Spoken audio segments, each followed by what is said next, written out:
Servus Männer, it's Red Pill Germany again.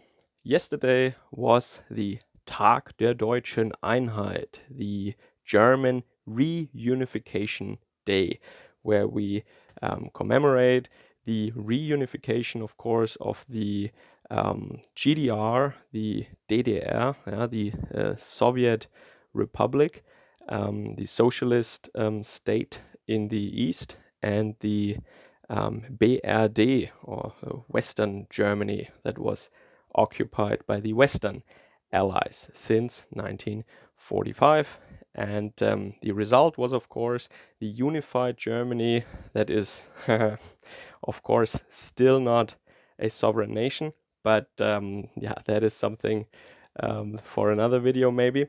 And in today's video, I want to tell you how Germans talk about this day, what is written about this day, what is the general sentiment that is connected with this national holiday. And then I want to tell you how it could be in the future, or maybe how it should be. I don't know. So, first of all, this day is not a day that many Germans have any strong emotional connection to, or they don't associate big feelings, or because there is not a lot of patriotism in the general German mainstream society. You know, maybe that only when there is a soccer game, a football match at the World Cup or something, that's when the German flags come out. And other than that, it is frowned upon to have German flags waving. Here, where I am right now in Japan, Japanese flags are actually seen at many houses or hanging on poles on national holidays. Private citizens raise proudly the Japanese flag. It's a very normal thing here. And in Germany, you don't see that. Many people don't even own a German flag. And as I said, not a big emotional patriotic sentiment. Of course, the newspapers write about it, and I think these political pundits, they think they have to write something about the situation of the nation, right? What was in 1990 and how does it look now? And then they always compare, how does the East do compared to the West right now? What about unemployment? What about the wages and Eastern, Western wage gap and all that kind of stuff? But it is kind of boring. It's exhaustive. It has been done for decades now, and it's really pointless. You might as well compare North Rhine-Westphalia and Hamburg, or Bavaria and I don't know, Hesse or something like that. Yeah, why would you do that? It's pointless. Yeah. And we all know, yes, there are places in Eastern Germany that do very well, like Dresden, for example, high-tech city. Yeah, and then there are places or areas in Western Germany that do very badly, that have a lot of problems. Yes, and this is written over and over and over again. But of course, no patriotic sentiment. And why is that? Especially in the media, you see that. Well, it is because the left-winged elite of Western Germany, they never wanted the reunification. I mentioned that a lot of times, but I think in this video I have to make that very clear. They were actually against reunification. They said that it would stand in the way of peace in Europe if Germany becomes a unified country again. And of course, they were fans and little fanboys of the Soviet Union. They liked socialism. Many of them were agents for the Soviet Union in Western Germany. So of course they didn't want this kind of reunification and this is the official narrative, that the eastern states were added to the Western Republic, but there is a line from the Western Republic that had its capital in Bonn to the unified Germany that has its capital in Berlin, that it's kind of one and the same state, but that is not true. It's not the same state. In 1990, a new state was born, and it's not the same. Yeah, it's not Western Germany plus some more territories. No. It's a whole different thing. And, our chancellor, record time. Yeah, she ruled for very, very long. Um, that's a record, actually. Yeah, she was socialized in the East. She was one of the, how should I say that?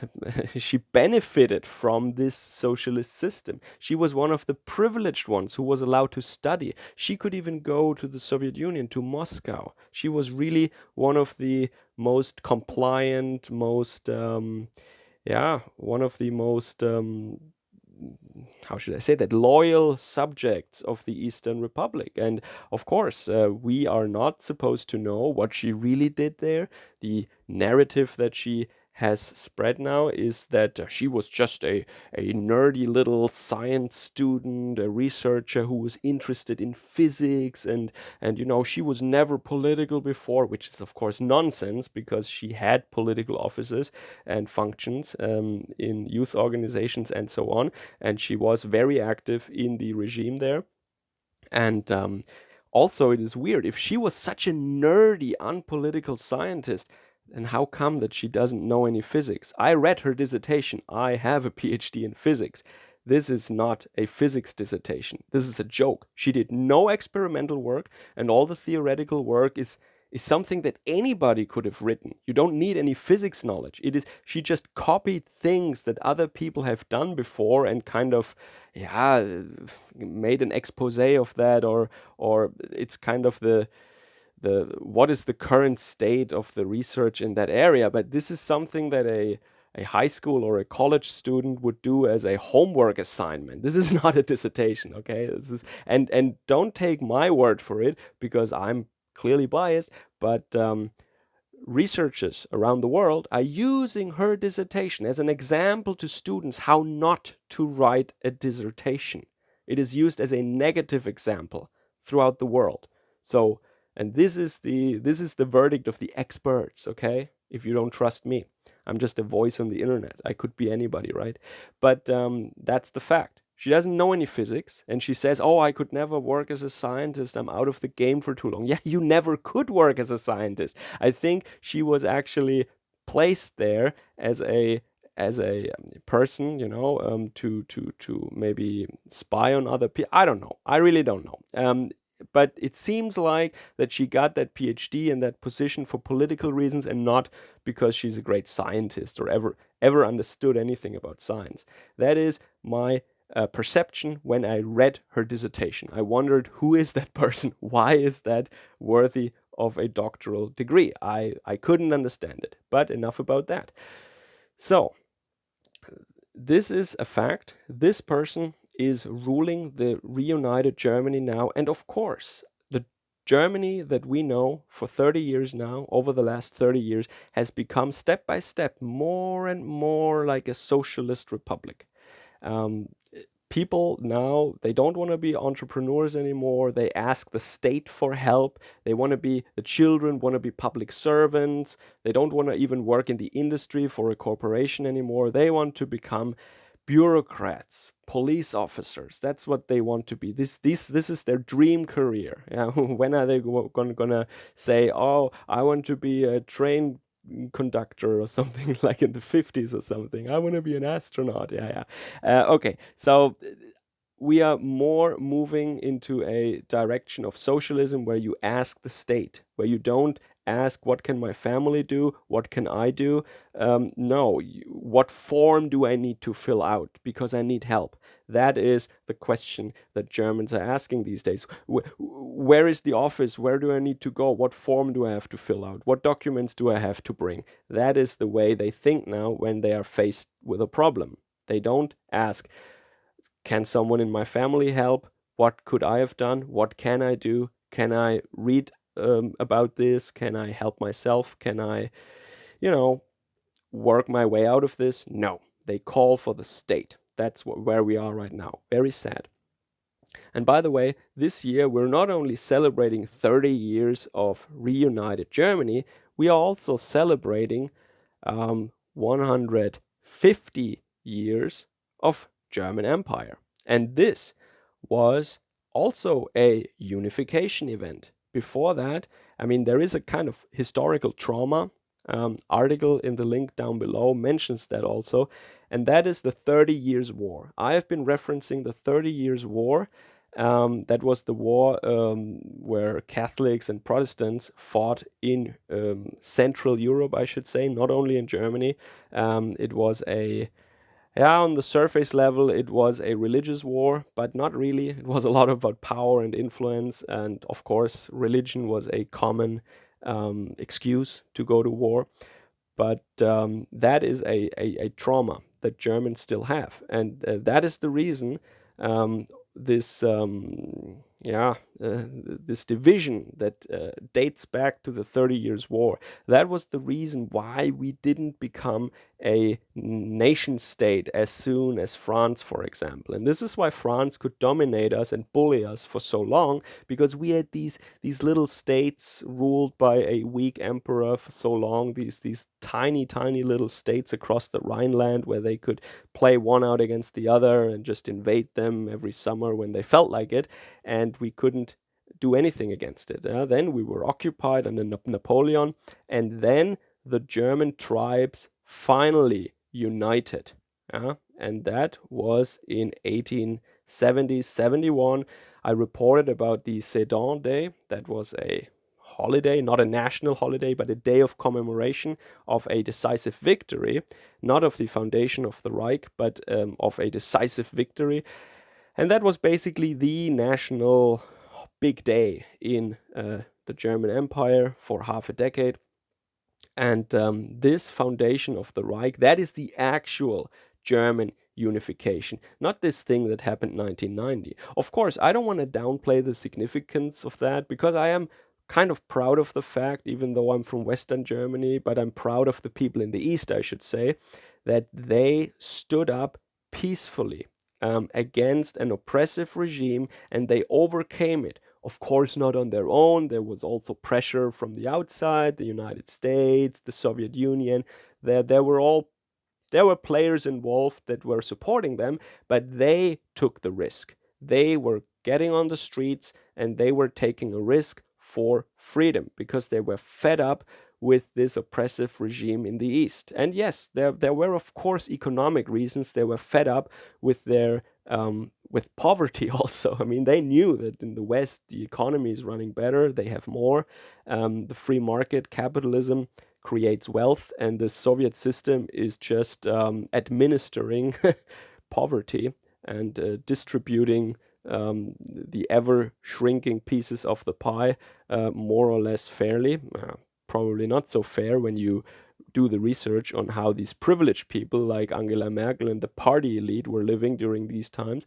So they were fed up and they took a risk, and they didn't do that in a violent way. It was completely peaceful. It started in churches. You can go to the I think what is it, Thomas Church in Leipzig or something. It's a church in Leipzig where you can it's a lot about anti-nuclear power stuff now, but it's really hijacked. But if you go into the church, you still find some explanation billboards and posters about the events back then. So if you visit Leipzig, make sure you visit that church. This is one of the places where it started.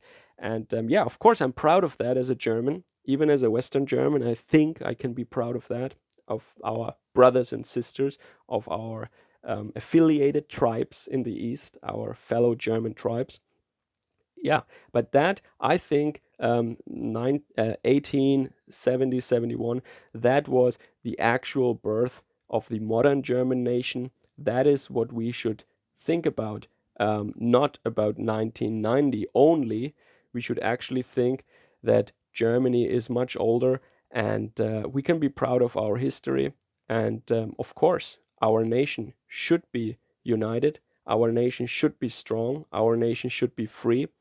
And we need the nation. We need the nation to protect ourselves, to stand up for each other, to defend our heritage. And without a nation, without borders, without a clearly defined folk, you will become a victim in these days. Yeah, other people will just run over you, and this is what France did with Germany for many years, as I related. when Germany was divided and France was united.